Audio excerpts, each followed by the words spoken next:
কুরিয়ারের মাধ্যমে শত শত ফোন আমার কাছে এসেছে এবং আমি আবার পুনরায় সেই ফোনগুলো কিন্তু রিপেয়ার করে সেগুলো আবার তাদের হাতে পৌঁছে দিয়েছি। আসলে এর মধ্যে একটি ব্যতিক্রম অভিজ্ঞতা রয়েছে। তো আজকের এই ফোনটি কাজ করতে গিয়ে আমার মনে পড়ে গেল সেই কথাটি, সেজন্য আমি ভাবলাম শেয়ার করব।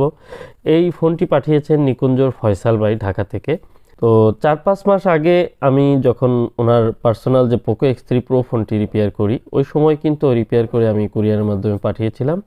তো তখন একটি ঘটনা ঘটে গিয়েছিল।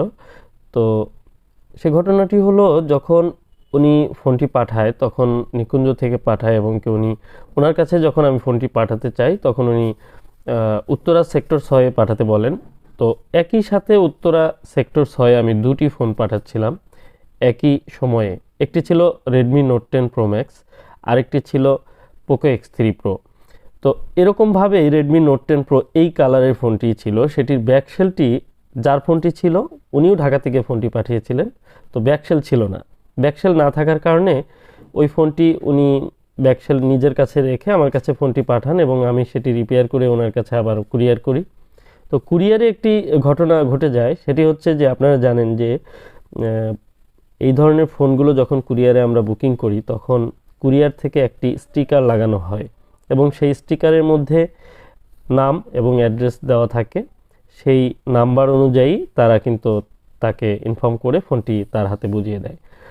তো যেহেতু দুটি উত্তরা সেক্টর 6-এ বুকিং করা হয়েছিল, তো ভুলবশত একটি প্যাকেটের স্টিকার আরেকটি প্যাকেটে লাগিয়ে ফেলে, মানে পরস্পর চেঞ্জ হয়ে যায়। তো পরস্পর চেঞ্জ হয়ে যাওয়ার কারণে এই Redmi Note 10 Pro ফোনটি দুটি কিন্তু ওকে ফোন, Redmi Note 10 Pro ফোনটির ব্যাকশেল নেই। এই ফোনটি ফয়সাল ভাইয়ের হাতে গিয়ে পৌঁছায় এবং ফয়সাল ভাই ফোনটা রিসিভ করে একদম হতভম্ব হয়ে যায়। তখন উনি ভাবে হয়তো কুরিয়ার সার্ভিস থেকে চেঞ্জ হয়ে গিয়েছে, অথবা আমার মাধ্যমে হয়তো আমি ভুলে অন্য ফোনটি পাঠিয়েছি। উনি সঙ্গে সঙ্গে আমাকে ফোন করে এবং কি উনি অনেক বেশি বিস্মিত হয়ে যায়। তখন আমি বলি, টেনশন করবেন না, এই ফোনটি যেটি হয়েছে সেটি হচ্ছে আরেকজনের সাথে চেঞ্জ হয়ে গিয়েছে। তো একই এরিয়াতে যেহেতু উত্তরা সেক্টর 6-এ আরেকটি ফোন পাঠিয়েছি আমি পোকো X3 Pro, তো ওই ফোনটি মূলত আপনার আর এই ফোনটি মূলত ওনার।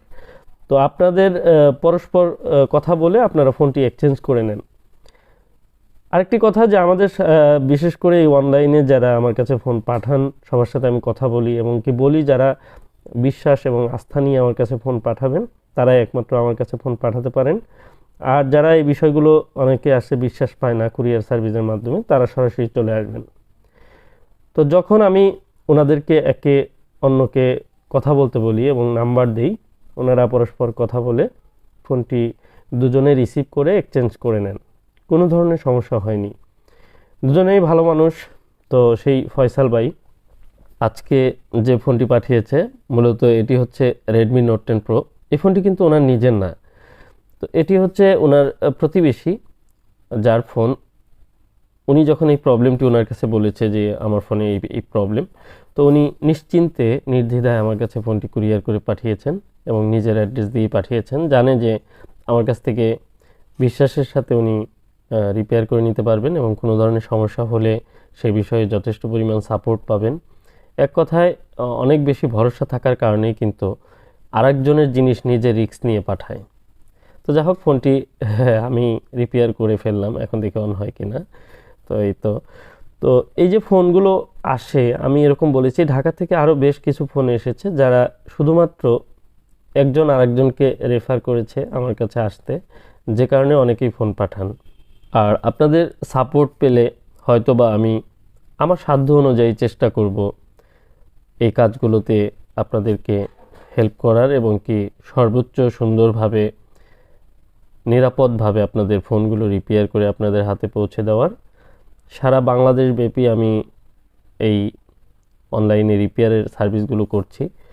যেহেতু অসংখ্য ফোন, অসংখ্য প্রবলেম রয়েছে, তো এই মুহূর্তে স্পেসিফিক আমি যে প্রসেসর থেকে যে প্রবলেমগুলো হচ্ছে, প্রচুর ফোনে এই ধরনের প্রবলেম রয়েছে, সেই প্রবলেমগুলোই এখন বর্তমানে ফিক্স করছি।